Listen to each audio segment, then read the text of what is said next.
This is the Page Publishing Book Club. How you doing? I'm Alice Stockton Rossini. One of the longest criminal trials in Delaware history put then Deputy Attorney General Richard R. Weir on the map. That was back in 1968. He went on to become State Attorney General and a successful litigation attorney. And now he's published They Had to Die That Night, the story of that long criminal trial of Herbert Stigler and one of Weir's first-degree murder cases. The most memorable, no doubt, if not the most confounding. Stigler murdered his 6-year-old daughter and his mother and father-in-law, who were sleeping at his home. And so he was convicted of killing those family members and also convicted of attempting to murder his wife, Arlene. It was eventually determined that Stigler had set these 10 containers of gasoline around his home, blocking all escape from those victims who were asleep at around 2 a.m. in his home. And the motive was that he had been embezzling money from his father-in-law, and the father-in-law had discovered that Stigler had been given money by him to invest, and he could find no evidence that it had been invested. And so he was on the trail through his attorney and his accountant to find out what Stigler had done with the money. Stigler had a history of illegal and criminal conduct, embezzling money, and so this was part of that pattern. It became clear that the night of October 19th was the last night that the father-in-law would be in Stigler's home, because the grandparents had just moved to Wilmington, Delaware. They were retired. And the next day, October 20th, they were going to leave Stigler's home and go to their new home. So this was the last night that Stigler could eliminate Mr. Swartfager and his wife. He was deeply in debt, so it was also to collect on insurance proceeds on the victims. So you asked the question, was justice served? That question's prompted by the fact that when Stigler was convicted and sentenced to death in Delaware at that time was hanging. The United States Supreme Court in 1972 held that the death penalty was unconstitutional. So every death sentence around the United States was vacated by the U.S. Supreme Court and was returned to the state courts. So he was never executed. He came back and was resentenced to 3 concurrent life terms, which meant that he would have served about 15 years. I asked on resentencing that he be sentenced to consecutive life terms, so he would stay in jail for the rest of his life for these murders. Evidence against him was overwhelming. And he served about 13 years, was released on parole. So I discussed that, why was he released and how could the courts do it? I opposed it. Guess what happened? His wife and the 2 surviving children welcomed him home. No, they didn't. And lived with him for the next 36 years. Sarah and David, the 2 children, are now in their 60s. Arlene's about 88 or so. She's still alive. She supported Stigler at the trial. And so the question is, were the victims treated justly by the family?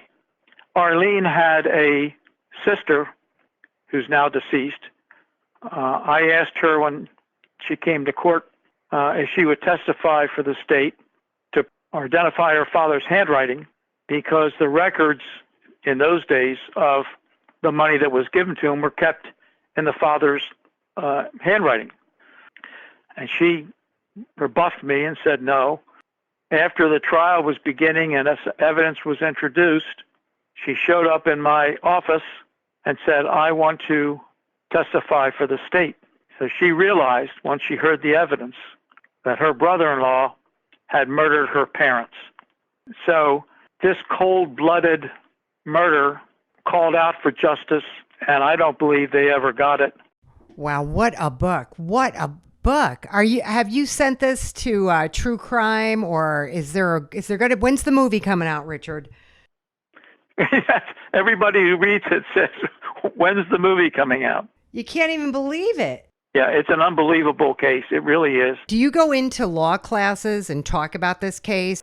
Over the years, over the last 50 years, I've talked about the case in law schools I have.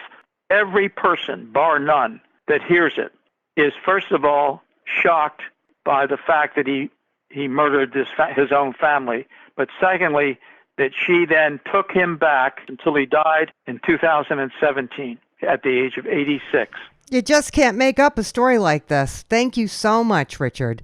Dr. Tim Matthew is always writing in his free time. He has several unpublished books and one-act plays, but he decided to publish Comfort Care, The Struggles of an Aging Cardiologist, an autobiographical fictional story that lays out the case for the right to die with dignity. Comfort care is a term used for end-of-life care, but my book is a little beyond that. Irrespective of a person's accomplishments and his achievements, both are the same. Towards the end of the life, there is a certain loneliness and fear for death, and how to get over that with the least painful fashion. My story is the story of a very brilliant boy who was born in India in middle class Catholic setting in a Hindu culture. After 45 years of practice, and in one of the prominent buildings in that hospital, some plaques are named after him. Then he retires and his wife dies, and melancholy sets in. He had a few books before, and he had one more book to be finished. And therefore, he gets in touch with a retired registered nurse who is also a very good transcriptionist. And he is dictating to her his life stories from grade 1 onwards. Then he get memory deficit, and he had some other medical issues too, and he got admitted once or twice to the hospital. Then he comes across a priest, and they have got some theological interactions. Eventually, his 3 children and himself decided that he is not capable of taking care of himself in his house. So he goes into an assisted facility. And that is where the transcription of his book happens. And when the book was completed, then he started researching self-administered death, euthanasia. And he kind of mildly, maliciously, he talked his internist and got some pretty good doses of phenobarbital to kill himself. Then his nurse practitioner, who had some experience with comfort care. Comfort care is a situation where a patient decides that he do not want any more active interventions, so it is sheer comfort. He is put in a place, maybe his house, maybe in another institution, where he is given some water and plenty of morphine, and he takes his life. So that is the story of Dr. Jacob. It is a very interesting story. The story of a common man who traveled through many different continents in the world, finally coming to United States, where he achieved almost the pinnacle of clinical medicine, treating people. And his life ended like that. So that is the sum total of comfort care. It is based on my life story. It's a real life story, except the last part. I'm talking to some big time book houses and movie publishers. It is a highly informative book. It will come into the thought process of almost everybody. What I am saying or narrating through in some shape or form will go through the minds of almost everybody. This is everybody's story almost. It absolutely is, Dr. Matthew. Thank you. Elise Bird is a fighter. She not only picked herself up after a couple of rough years, she is flying now. And she shares her story in her book, Austere Beauty, Rushing Shores Over the Horizon. This book, it is a lot of family struggles, a lot of personal struggles that I went through, and being a single mom and being on my own, going back to school and trying to wear many hats of being a mother, a sister, an aunt, cousin, and working 2 and 3 jobs, trying to make it and finish school is just very, very hard. It got very overwhelming. It just inspired me to write down my feelings, things I was going through. So that's what I did. And in turn, I just started reading, things that I wrote down, and I was like, this is really good. And then it brought me to tears, and I'm just like, maybe I could do something with this. And so that's what I did. I have one child, but helping be a caregiver, to family members and trying to help. My mom has some health issues going on, my grandmother and things like that. So it's very hard. And on top of being a single mom, on top of trying to finish school, on top of working very many jobs, on top of having your own dreams and aspirations. So, you got to do something to stay motivated, or it can be very discouraging. And so I just turn to God and just pray. And it's not easy. It's not easy, but I know that God helped me through it. I actually starting, and it's almost done, a nonprofit for youth and adults program. This is just to basically help them and mold them into their passion. If they don't have their high school diploma or GED, we can get that. And if they want to be a photographer, then we'll have a photographer come in and teach them, give them the skills that they need to chase that dream and to make it a reality. I just feel like I needed help at that stage of my life, even as an adult, a push or more support than I found out there. So, writing has always been something I've always done. So I think the struggle has brought me back to it. So right now I'm working in insurance and healthcare, so I'm in the healthcare field. But back then I was in the healthcare field, and I was doing food service, and I was doing retail, and I was being a caregiver. So I was a caregiver, I was working in retail at a thrift store, and I was working at a food service store, and doing all three. I was 24, something like that, and it was just very, very hard. I mean, even in my 20s, I didn't have my high school diploma. I had to go back. To school. I did an additional a whole 4 years over. Got my high school diploma online, and I let one job go because it was too many, and then I let the caregiving job go. So I just had one and just trying to finish school. But it was a challenge. It's like when your back is against the wall, you have no choice but to react. You can't just sit there and just stay there. So I just reacted. Well, good for you, Elise. Look for her nonprofit in Ohio. It's called Career Building Center of America. And we're going to take a quick break, but we're coming right back. This is the Page Publishing Book Club.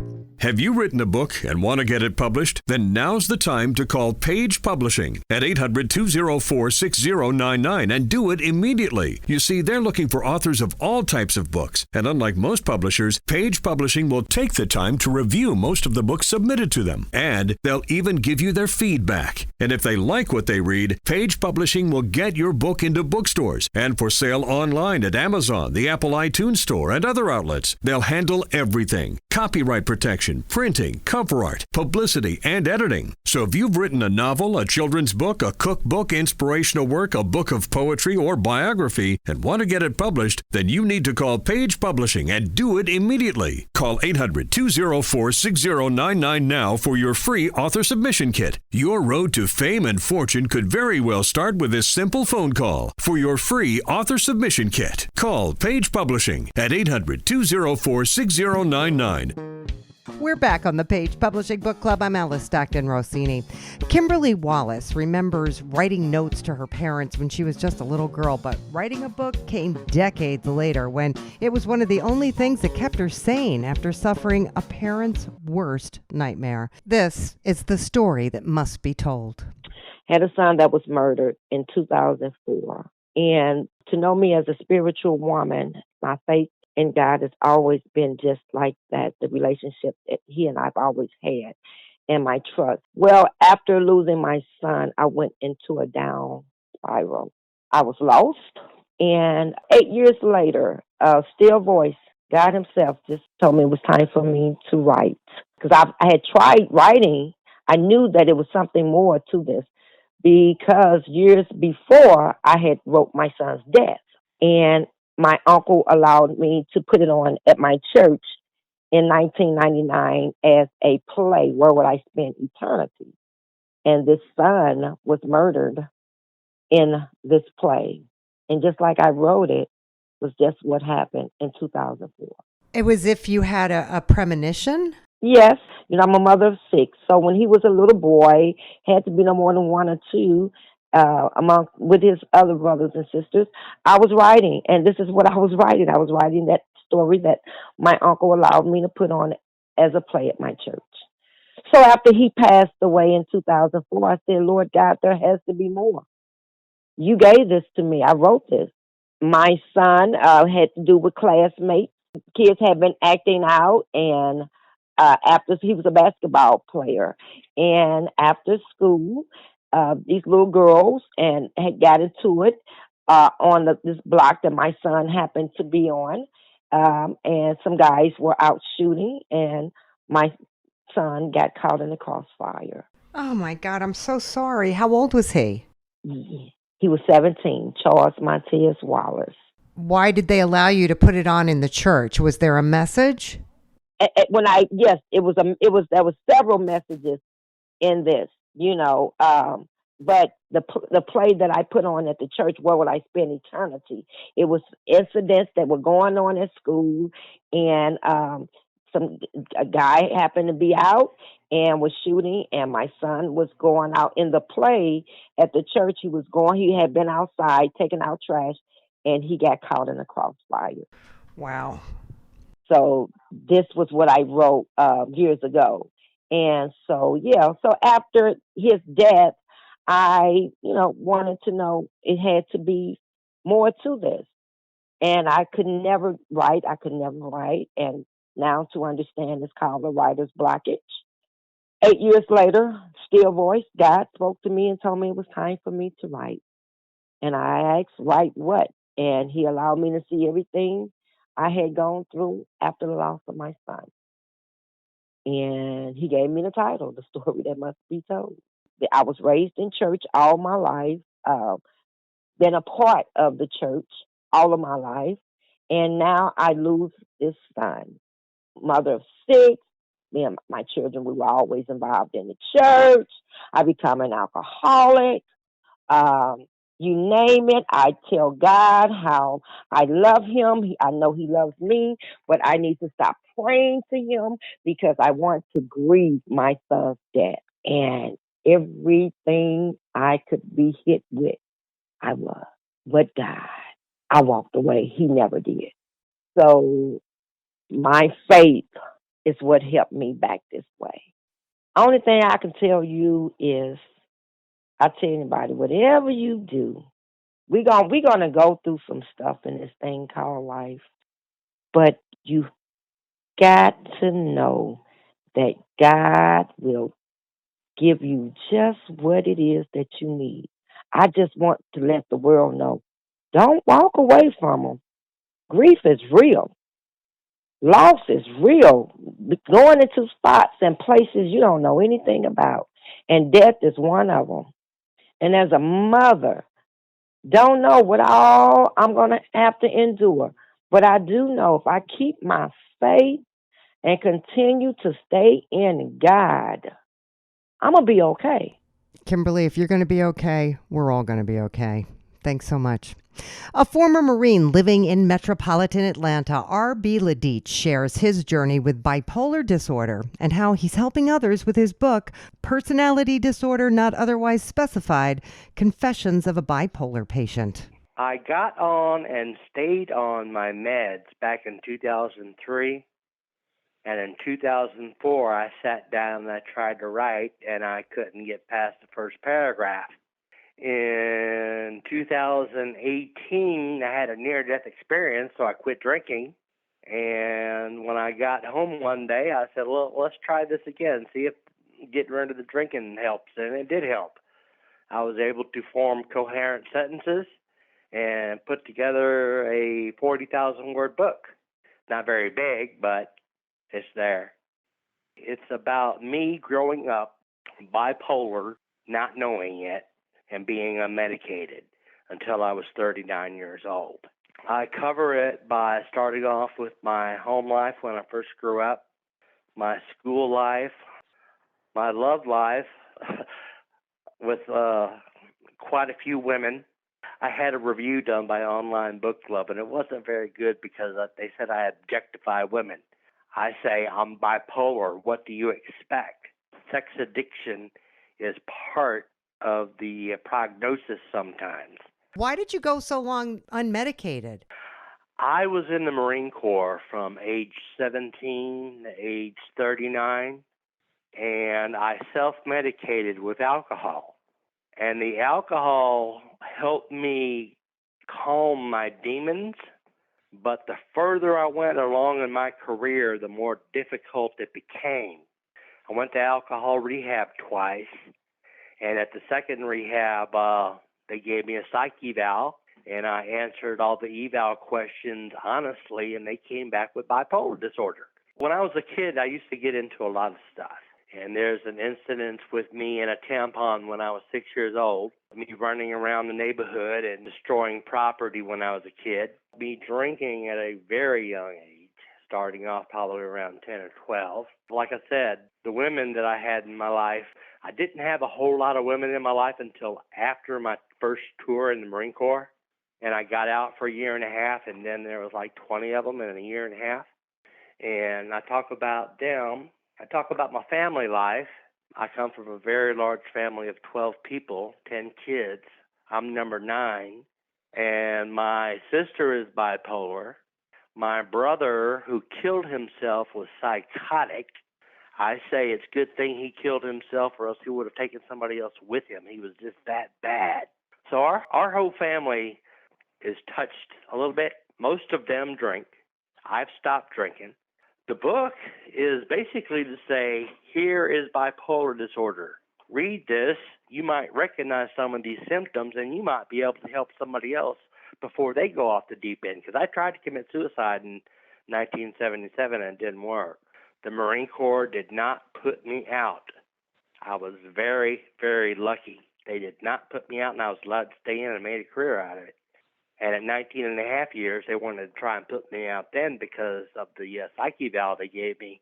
But I had already been approved for retirement, so they allowed me to stay through to retirement. I was extremely lucky there, too. I've been extremely lucky in my entire life being bipolar. The fact that I would constantly drink and drive, and I never got stopped, and I've never gotten a DUI. Are you better now? Does the medication help? Yes, in 2003, when I finally got on and stayed on my meds, it got me on an even keel.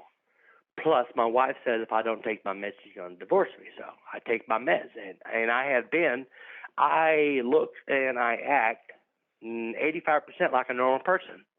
I have been on LinkedIn over the past couple of months, and I have talked to several people who know someone who is bipolar. They're married to someone, they got a brother or sister, a niece, aunt, uncle that's bipolar, and we talk about it, and I express upon them medication is the only way. There's no other way to get around being bipolar but to be on medication. Well, hopefully your book will get through to some people who really need it. Thank you. Gloria Wilson started writing down ideas for her book in 2012 after her mom passed away. Then she went to college for business administration, and the story became part of her final class project. Now she's published Queen Bee and Mother Lion. Queen Bee is me, and Mother Lion is my mother. And the reason why I called her Mother Lion is because she's a Leo the lion. We always partied with her. So my mother was really wild. So that's how come in some of the sections of the book, you will always see like the cage kicked open. She was extremely wild. She didn't like to settle down for nothing. And I didn't live too far from her. So she was in Spring Creek Nursing Home in Harrisburg, Pennsylvania. And I will always go visit her every weekend. I washed her clothes. I decorated her room. I sat there and held her hand and comforted her and talked to her a lot. So we were very close. Growing up, people would always ask me how come I would hang out with my mom so much. A lot of people didn't understand that, but we were close into her death. At the end, when I said something about she didn't get to see Queen Bee's birthday, my mother, she always threw me like surprises, or I had to meet them and it was a surprise. And I could have blizzards on my birthday. And she passed away February the 1st, and my birthday's on like the 3rd. And after I had left her, that's when she was weak and she wouldn't wake up. And that's what was on my mind. And I just wanted to see her on my birthday. Her eyes was multicolored eyes, and they were like poppy. And that's all I wanted to see, but I didn't get to see that. Actually, at the end where it says that she didn't get to see my birthday as Queen Bee, but Queen Bee lives on to find new friends, and they're like insect friends like ladybugs and the firefly and butterfly, stuff like that. 10 copies I got. I did hand out to everybody who has supported me after I graduated. And then I did go around to like the people who sponsor stuff for cancer victims, children, and all those. I did go around and put those in boxes and stuff for them as well. When I invented it, I didn't just invent the book or the T-shirt or the book bag. What I invented was a whole business. To me, it's a business. It's Queen Bee and Mother Lion Fun Zone. I wanted to make it an animated theme park or either a restaurant, and also, have like a store for clothing and products. Very ambitious, Gloria. I think your mom would be very proud of you. And we got to go. Great group of authors as always. Thanks for sharing your stories. Thank you for stopping by, you crazy people still up at midnight. And downloaders, we love you too. If you want to listen again and again, 710WOR.com is where you download the podcast. This is the Page Publishing Book Club. What's your story? Write it down. Come on. We want to read it. You want to be on this show, right? Well, that's how you do it. I'm Alice Stockton Rossini. I'll catch you next time.